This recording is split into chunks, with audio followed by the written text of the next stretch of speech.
జయ శ్రీరామ్. శుక్లాంబరధరం విష్ణుం శశివర్ణం చతుర్భుజం ప్రసన్నవదనం ధ్యాయేత్ సర్వవిఘ్నోపశాంతయే.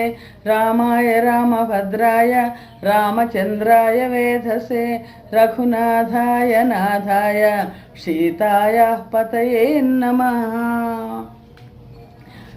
వాల్మీకి రామాయణం శ్రీ పుల్లల రామచంద్రుడు గారు తెలుగు చేసినది. 68వ సర్గలో ఉన్నాం. 67వ సర్గలో శివధనుర్భంగం జరిగినది. 68వ సర్గం.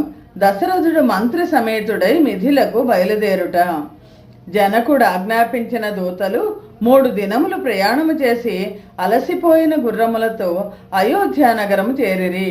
అతడ రాజభవనమునకు వెళ్ళి ద్వారపాలకులతో జనక మహారాజు దూతలు వచ్చినారని దశరథ మహారాజుతో చెప్పుడు అని పలికిరి.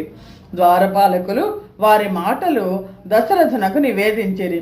పిమ్మట రాజాజ్ఞ ప్రకారము రాజభవనములో ప్రవేశించిన ఆ దూతలు దేవతా సదృశ్యుడును వృద్ధుడును అగు దశరథుని చూచిరి. ఆ దూతలందరూ చేతులు జోడించి కంగారు పడని వారై నియమబద్ధులై దశరథునితో మధురాక్షరములు గలగ వాక్యములు పలికిరి. మహారాజా, మిథిలాధిపతి అయిన జనక మహారాజు స్నేహపూర్ణమగు మధురమైన వాక్కుతో హోత్రాది నిరతుడవగు నీ యొక్కయు నీ ఉపాధ్యాయుల యొక్కయు పురోహితుల యొక్కయు పరివార జనము యొక్కయు యోగక్షేమములను విచారించుతున్నాడు. మిథిలాధీసుడగు జనక మహారాజు శ్రద్ధాపూర్వకముగా నిన్ను కుశల ప్రశ్న చేసి విశ్వామిత్రుని అనుమతి పొంది నీతో ఈ మాట చెప్పుతున్నాడు. నా పుత్రిక వీర్యశుల్క అని నేను పూర్వం చేసిన ప్రతిజ్ఞ ప్రసిద్ధమే కదా. తమ బలాక్రమములను చూపించలేక నాపై కోపించి వచ్చిన రాజులు నిర్వీర్యులై పరాజితులై పోయిరి. దశరథ మహారాజా, అట్టి నా ఈ పుత్రికను విశ్వామిత్రుని వెంట దైవవశముచే మిథిలకు వచ్చిన వీరుడైన నీ కుమారుడు సంపాదించుకున్నాడు. మహాత్ముడైన రాముడు గొప్ప సభలో దివ్యమైన ఆ శివధనస్సును మధ్యకు విరచెను. వీర్యశుల్క అయిన సీతను ఆ మహాత్మునకిచ్చి నా ప్రతిజ్ఞను నెరవేర్చుకొనవలెనను. కావున అందుకు అనుజ్ఞయిమ్ము. దశరథ మహారాజా, నీవు ఉపాధ్యాయ పురోహిత సహితుడవై శీఘ్రముగా వచ్చి రామలక్ష్మణులను చూడుము. ఇతడికి వచ్చి నాకు ఆనందము కలిగించుము. నీకు కూడా పుత్ర వివాహ ఉత్సవాది దర్శనానందము కలుగగలదు. జనక మహారాజు విశ్వామిత్రుని అనుజ్ఞ పొంది శతానందుని అనుమతి కూడా గ్రహించి ఈ విధముగా మధుర వాక్యమును చెప్పినాడు. దూతలు ఈ విధముగా జనకుని సందేశమును వినిపించి రాజుపై గల గౌరవముచే అధికముగా మాట్లాడకుండా ఊరకుండిరి.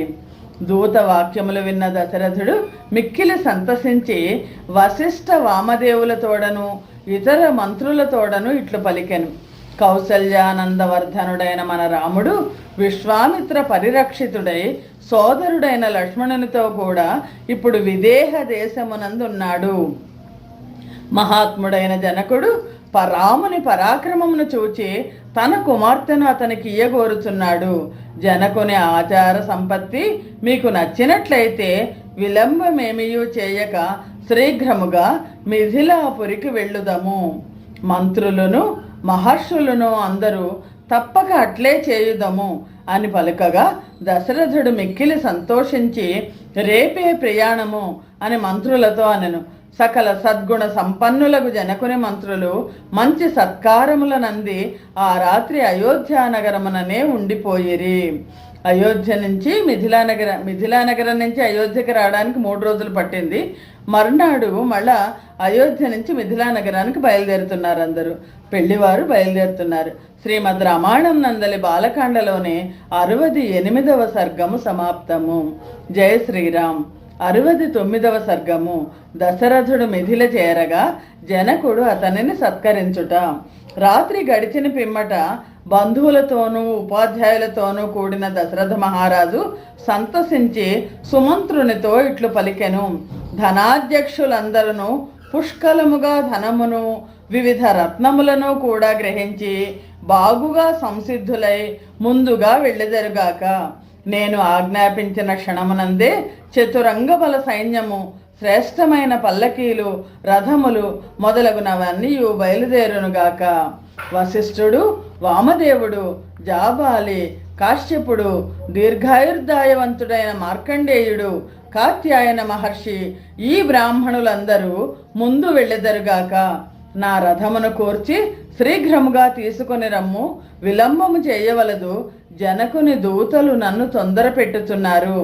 దశరథ మహారాజు ఋషులతో కలిసి వెళ్ళుచుండగా అతని ఆజ్ఞానుసారము చతురంగ బలము అతని వెనకనే వెళ్ళెను.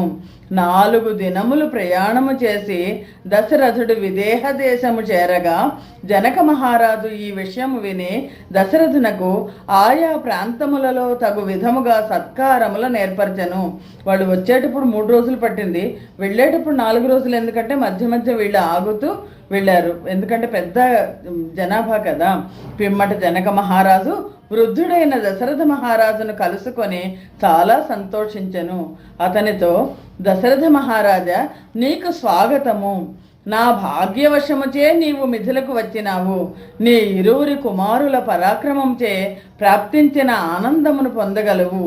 మహా తేజశాలియు భగవంతుడును అగు వశిష్ఠ మహర్షి బ్రాహ్మణోత్తములతో కలిసి దేవతలతో కలిసి దేవేంద్రుడి వలె నా భాగ్యవశమున ఇచ్చటికి వచ్చినాడు. ముందే వెళ్ళారు వాళ్ళు.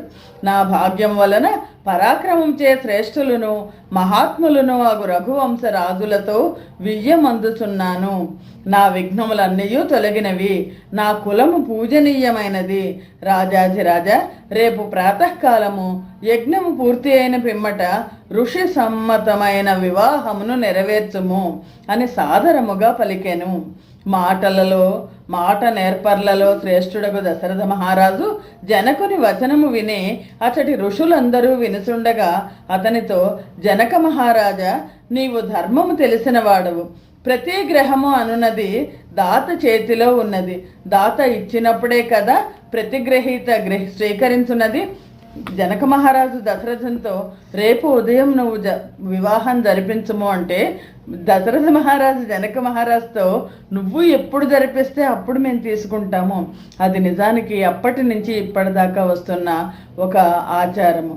ఆడపిల్ల తల్లిదండ్రులు ఎలా వివాహం చేస్తే అలాగా మగపిల్లాడి తల్లిదండ్రులు, పెళ్లి కొడుకు తల్లిదండ్రులు దాన్ని ఒప్పుకోవాలి. ప్రతిగ్రహం అన్నది దాత చేతిలో ఉన్నది. దాత ఇచ్చినప్పుడే కదా ప్రతిగ్రహీత స్వీకరించినది. నీ కన్యాదాన నిర్ణయాధికమును విని ఉన్నాము. నీవెట్లు చెప్పేదవో అట్లు చేసేదము అనెను. సత్యవాది అయిన దశరథుడు పలికిన ధర్మసమ్మతము యశస్కరము అయిన వచనము విని జనక మహారాజు చాలా ఆశ్చర్యపడెను. అంత వినయం దశరథుడికి. అచ్చటి మునీశ్వరులందరూ పరస్పరము కలిసినందులకు చాలా సంతసించిన వారై ఆ రాత్రి సుఖముగా గడిపిరి. దశరథ మహారాజు పుత్రులైన రామలక్ష్మణులను చూచి ఆనందభరితుడై జనకుని సత్కారములకు సంతుష్టుడై నివసించెను. జనక మహారాజు యజ్ఞముకు సంబంధించిన కర్మలను, కుమార్తెల వివాహమునకు సంబంధించిన అంకురారోపణను క్రియలను పూర్తి చేసుకొని ఆ రాత్రి గడిపెను. శ్రీమద్ రామాయణమునందలి బాలకాండలోని 69వ సర్గము సమాప్తము. జయ శ్రీరామ్. 70వ సర్గము. వశిష్ఠుడు రామలక్ష్మణుల కొరకై సీతా ఊర్మిళలను అడుగుట. శ్రీరామచంద్రమూర్తికి సీత ఆల్రెడీ నిర్ణయమైంది. లక్ష్మణుడి కోసం ఊర్మిళను అడిగాడు వశిష్ఠుడు. ప్రాతకాలమున మహర్షులు కర్తవ్య కర్మలన్నీ చేయించిన పిమ్మట వాక్యకుశలుడైన జనకుడు పురోహితుడైన శతానందునితో, మహా తేజస్శాలి అతి ధార్మికుడు అయిన నా తమ్ముడు కుశధ్వజుడు ఇక్షుమతి తీరమునందున నీటిలో పాతిన ఇనప శూలములు సరిహద్దుగా గలది, పరిశుద్ధమైనది, పుష్పక విమానం వంటిది అయిన శుభమైన సాంకాస్య నగరములో నివసించుతున్నాడు. అతడు సంభారములను సమకూర్చుట మొదలగు పనుల ద్వారా నాకు యజ్ఞ సంరక్షణ చేసినవాడు. అతనిని చూడవలెనని అనుకొనుచున్నాను. ఆ మహా తేజస్సు కూడా నాతో ఈ ఆనందమును అనుభవించవలెను అని పలికెను. జనకుడు శతానందునితో ఇట్లు చెప్పగా అతడికి శతానందుడు పిలువనంపగా వచ్చిన కొందరు ఉత్సాహవంతులకు దూతలను జనకుడు ఆజ్ఞాపించెను. ఆ దూతలు జనకుని ఆజ్ఞ ప్రకారము కుశధ్వజుని తీసుకొని వచ్చుటకై వేగముగా పరిగెత్తు అశ్వములను అధిరోహించి వెళ్ళిరి. వారు సాంకాస్యమునకు వెళ్ళి కుశధ్వజుని చూసి జరిగిన విషయమునంతయు తెలిపి జనకుని అభిప్రాయమును నివేదించిరి. కుశధ్వజుడు ఆ దూతలు చెప్పిన వృత్తాంతమును విని జనకుని ఆజ్ఞను అనుసరించి మిథిలా నగరమునకు వచ్చెను. ఆ కుశధ్వజుడు ధర్మనిరతుడు మహాత్ముడు అగు జనకుని చూచెను. శతానందునకు ధార్మికుడైన జనకునకు అభివాదము చేసి రాజోచితమగు శ్రేష్టమైన ఆసనమును అధిష్ఠించెను. మహా తేజస్సాలులను వీరులను అగు ఆ సోదరులిరువురు కూర్చుండి మంత్రులతో శ్రేష్ఠుడైన సుధామనుని మహామంత్రి అమితమైన తేజస్సు గల దశరథుని వద్దకు వెళ్ళి పుత్ర మంత్రి సమేతముగా అతనిని తీసుకొని రమ్ము అని చెప్పి దశరథుని వద్దకు పంపిరి. అతడు విడిదికి వెళ్ళి అచట రఘువంశవర్ధనుడైన దశరథుని చూచి తలవంచి నమస్కరించి, దశరథ మహారాజా, మిథిలాధిపతి అయిన జనక మహారాజు ఉపాధ్యాయ పురోహిత సమేతుడవైన నిన్ను చూడవలనని అనుకొనుచున్నాడు అని చెప్పాను. దశరథ మహారాజు ఆ మంత్రి మాటలు విని ఋషులతోనూ బంధువులతోనూ కలిసి జనకుడున్న చోటికి వెళ్ళాను. బంధువులతోడను ఉపాధ్యాయులతోడను కూడినవాడు మాటలలో నేర్పరి అయిన దశరథుడు జనకునితో, మహారాజా, పూజ్యుడైన వశిష్ఠ మహర్షి మా వంశము వారికి అందరికీ దేవతని, అన్ని పనులందునూ మా పక్షమున మాట్లాడువాడని నీకు తెలియను కదా. విశ్వామిత్రుని అనుజ్ఞను సకల మహర్షుల అనుజ్ఞను పొంది ధర్మాత్ముడైన వశిష్ఠుడు నా వంశంలోని పూర్వపురుషులను గూర్చి యథాక్రమముగా చెప్పగలడు అని పలికను. దీన్ని ప్రవర చెప్పడం అంటాం. అంటే ఈ పెళ్లి కొడుకు వంశంలో వాళ్ళందరి గురించే చెప్తారు, పెళ్లి కూతురు వంశంలో వాళ్ళందరి గురించే చెప్తారు. ఇది అప్పటి నుంచి ఇప్పటిదాకా అనుసరిస్తున్న ఆచారం. అప్పుడు మాటలలో నేర్పరియగు పూజ్యుడైన వశిష్ఠ మహర్షి పురోహితులతో కూడి జనక మహారాజుతో ఇట్లనను, అవ్యక్తము నుండి పుట్టినవాడును, ఎల్లప్పుడూ ఉండువాడును, నిత్యుడును, వినాశరహితుడు అగు బ్రహ్మదేవుని నుండి మరీచి నుండి కశ్యపుడను కుమారుడు పుట్టెను. కశ్యపునకు సూర్యుడు జన్మించెను. సూర్యుని కుమారుడు మనువు పూర్వము ప్రజాపతిగా ఉన్న మనువునకు ఇక్ష్వాకు జన్మించెను. వీళ్ళది ఇక్ష్వాకు వంశం. ఆ ఇక్ష్వాకువు అయోధ్యలో మొదటి రాజుగా ఉండెను. అంతకుముందు వాళ్ళందరూ దేవలోకంలోనే ఉన్నారు. శ్రీమంతుడకు కుక్షి ఇక్ష్వాకుని పుత్రుడు. పిమ్మట కుక్షికి వికుక్షి అనునతడు కుమారుడుగా పుట్టెను. వికుక్షి కుమారుడు మహా తేజస్శాలియు ప్రతాపవంతుడు అగు బాణుడు. మహా తేజస్వి ప్రతాపవంతుడు అయిన అనరణ్యుడు బాణుని కుమారుడు. అనరణ్యునకు పృథువునకు త్రిశంకువు కుమారులుగా జన్మించిరి. త్రిశంకువనకు దుందుమారుడు అనే కీర్తి గల కుమారుడు పుట్టెను.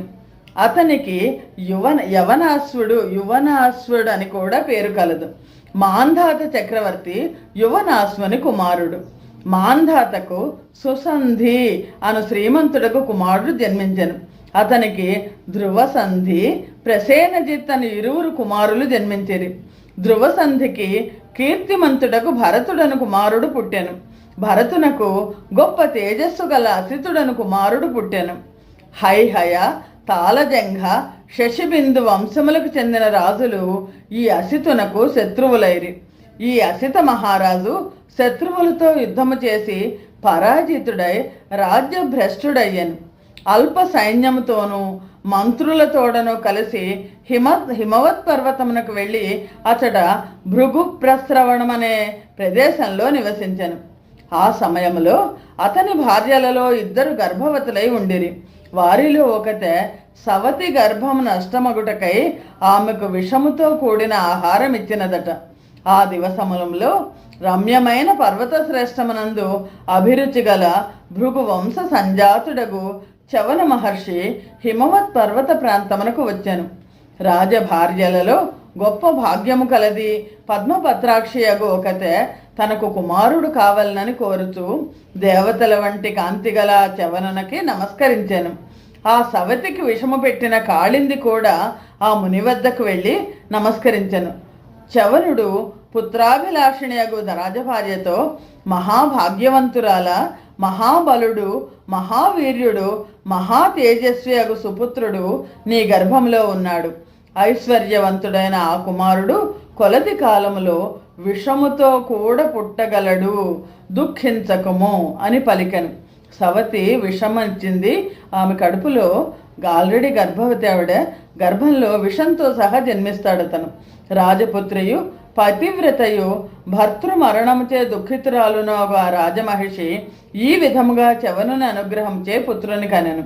గర్భమును నశింపచేయవలనని అభిప్రాయముతో సవతి ఆమెకు ఇచ్చిన గరళముతో పాటు పుట్టుటచే ఆ పుత్రుడిని సగరుడు అయ్యను. సగరుని కుమారుడు అసమంజుడు, అతని కుమారుడు అంశుమంతుడు. అంశుమంతుని పుత్రుడు దిలీపుడు, అతని కుమారుడు భగీరథుడు. భగీరథునకు కకుత్సుడు, అతనికి రఘువును పుట్టిరి. తేజస్శాలియగు ప్రవృద్ధుడు రఘువు యొక్క కుమారుడు. అతడు వశిష్ఠుని శాపముచే పురుషాదకుడు, అంటే మనుష్య మాంసం తినివాడు అయ్యను. అతడు వశిష్ఠునకు ప్రతిశాపమిచ్చుటకై జలము గ్రహించెను. అప్పుడు అతని భార్య నివారించుటచే ఆ శాపోదకమును తన పాదముల పైన విడుచుట వలన కల్మషముతో కూడిన పాదములు కలవాడు అయ్యను. అతనికి శంఖణుడు పుట్టెను. శంఖణుని కుమారుడు సుదర్శనుడు, సుదర్శనుని కుమారుడు అగ్నిపర్ణుడు, అతని కుమారుడు శ్రీఘ్రుడు, అతని కుమారుడు మరువు, అతని కుమారుడు ప్రశుశ్రుకుని కుమారుడు అంబరీషుడు. అంబరీషుని పుత్రుడు నహుష మహారాజు. నహుషునకు యయాతి అని పుత్రుడు జన్మించెను. అతని కుమారుడు నాభాగుడు. నాభాగునకు అజుడను కుమారుడు కలిగెను. అజుని కుమారుడు దశరథుడు. ఈ దశరథుని కుమారులే ఈ రామలక్ష్మణులు. మొత్తం రఘువంశం మొత్తం అంతా వశిష్ఠుడు చెప్పాడు. నరశ్రేష్ఠుడైన ఓ జనక మహారాజా, ఆది నుండి పరిశుద్ధమైన వంశము కలవారు, పరమ ధార్మికులు, వీరులు, సత్యవాదులు అయిన ఇక్ష్వాకుల వంశంలో జన్మించిన ఈ రామలక్ష్మణుల కొరకై నీ కుమార్తెలను వరించుతున్నాను. ఈ రామలక్ష్మణులు నీ కుమార్తెలకు తగిన వరులు.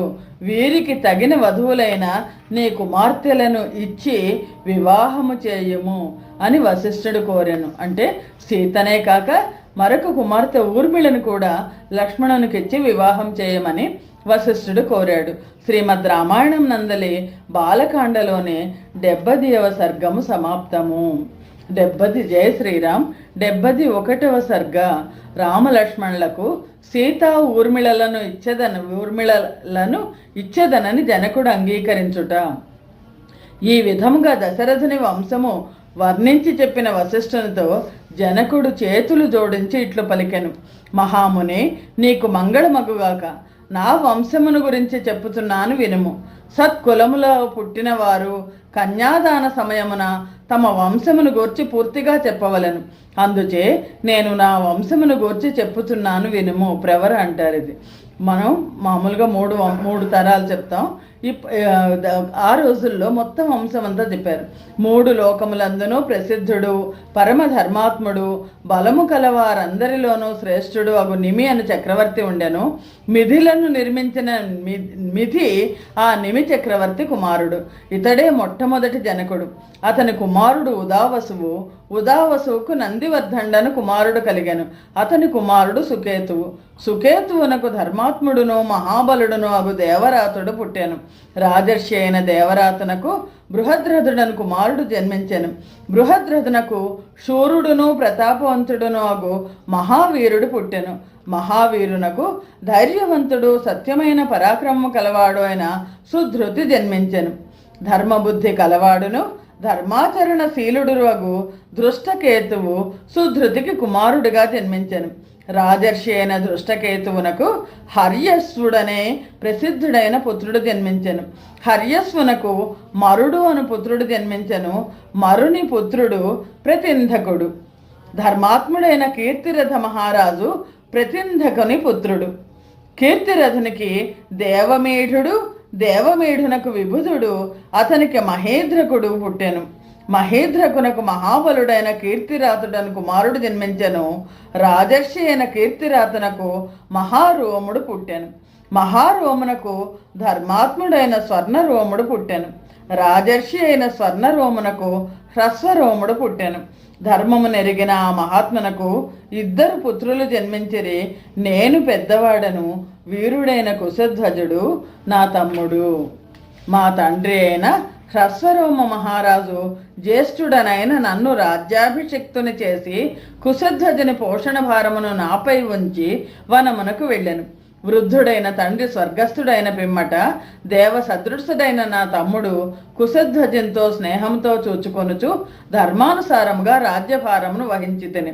కొంతకాలమునకు పరాక్రమవంతుడకు సుధన్వుడను రాజు సాంకాస్యపురము నుండి మిథిలపైకి దండెత్తి వచ్చెను. శ్రేష్టముకు శివధనుస్సును పద్మపత్రాక్షియకు సీతను నాకిమ్ము అని అతడు నాకు వార్త పంపెను. సీతను శివధనుస్సును ఇవ్వకపోవటచే అతనికి నాకు యుద్ధము జరగగా రణరంగమున నేను అతన్ని వధించితిని. ఆ సుధన్వుని సంహరించి నా సోదరుడైన ఈ కుశధ్వజని సాంకాస్యపురమున రాజ్యాభిషిక్తుని చేసి తిని. సోదరులలో నేను పెద్దవాడను, ఇతను చిన్నవాడు. నా కన్యలిద్దరిని దశరథ నందనులకు ఆనందపూర్వకముగా ఇచ్చేదను. సీతను రామునకు, ఊర్మిళను లక్ష్మణునకు ఇచ్చేదను. వీర్యశుల్కయు దేవకన్యతో సమానురాలకు నా పుత్రిక అయిన సీతను, 2వ కుమార్తె అయిన ఊర్మిళను ఇచ్చేదనని 3 పర్యాయములు నొక్కి వక్కాణించుతున్నాను. ఈ విషయమున సందేహము లేదు. ఈ రోజుకి కూడా వివాహ సమయంలో 3 సార్లు ప్రవర చెప్తారు. దశరథ మహారాజా, ఈ కన్యలను ఆనందపూర్వకముగా ఇచ్చుతున్నాను. రామలక్ష్మణులకు గోదానమును సమావర్తన వ్రతం అంటారు చేయించుము. నాంది శ్రాద్ధము చేసిన పిమ్మట వివాహము జరిపించదము. ఈ దివసమున మఖా నక్షత్రము కదా, నేటికి 3వ రోజున ఉత్తర ఫల్గుణి నక్షత్రమునందు వివాహము చేయుము. ముందుగా రామలక్ష్మణుల భావి సుఖ హేతువగు గో హిరణ్య భూమ్యాది దానములు కూడా చేయింపవలెను. జయ శ్రీరామ్. శ్రీమద్ రామాయణమందలి బాలకాండలోని 71వ సర్గము సమాప్తము. శ్రీరామచంద్రునికి సీతాదేవి, లక్ష్మణస్వామికి ఊర్మిళ ఇద్దరికి ఒక రకంగా చెప్పాలంటే వర పూజ జరిగినట్లయింది. ప్రవర చెప్పారు, చెప్పి ఒప్పుకున్నారు. 72వ సర్గము భరత శత్రుఘ్నుల కొరకై కుశధ్వజని కన్యలను వరించుట. అడుగుడం. విదేహాధిపతియగు జనక మహారాజు పలికిన మాటలు విని వశిష్ఠ విశ్వామిత్రులు అతనితో ఇట్లు పలికిరి. జనక మహారాజా, ఇక్ష్వాకు విదేహ వంశములు ఊహింపరాని ఇంత అని చెప్పుటకు శక్యము కాని ప్రభావము కలవి. అట్టి వంశీయులతో సమానులెవ్వరూ లేరు. సీత ఊర్మిళలను రామలక్ష్మణులకిచ్చే వివాహము చేయటన్నది పరస్పర వంశ గౌరవాదులకు రూప సంపదకును తగిన సంబంధము. మేము చెప్పదలిచిన మాటలను వినుము.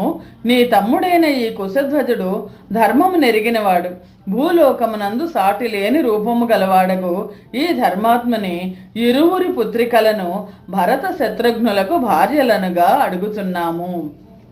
భరత కుమారుని కొరకు, ధీమంతుడైన శత్రుఘ్నుని కొరకు నీ తమ్ముని కుమార్తెలను కోరుతున్నాము. ఈ దశరథ కుమారులందరినూ రూప యవ్వనములతో ప్రకాశించుతున్నవారు, లోకపాలులతో సమానులు, దేవతల వంటి పరాక్రమం కలవారు.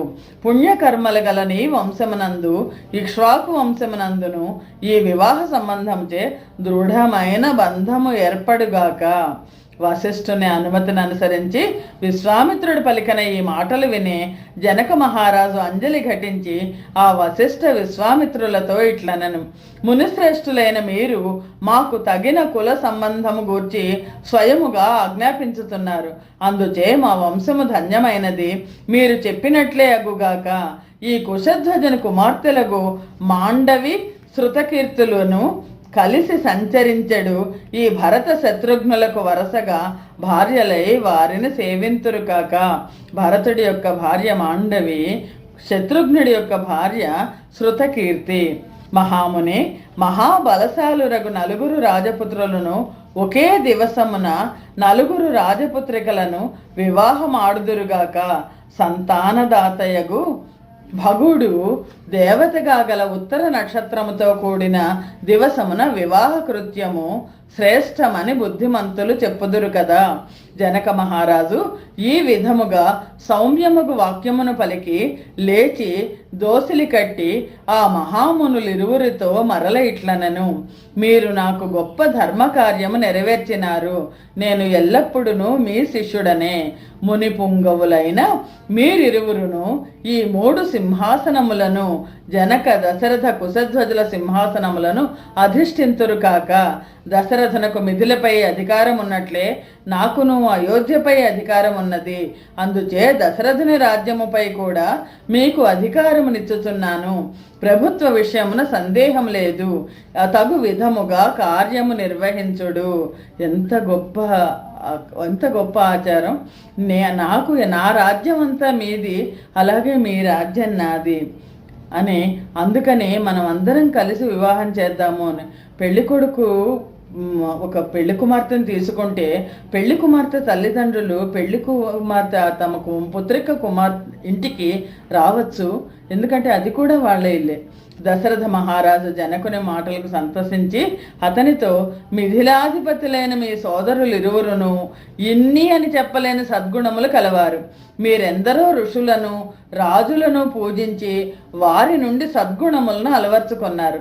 మీకు మేలగుగాక నేను నా నివాసమునకు వెళ్ళి నాందీముఖ శ్రాద్ధాది కర్మలను చేసేదను అని పలికెను.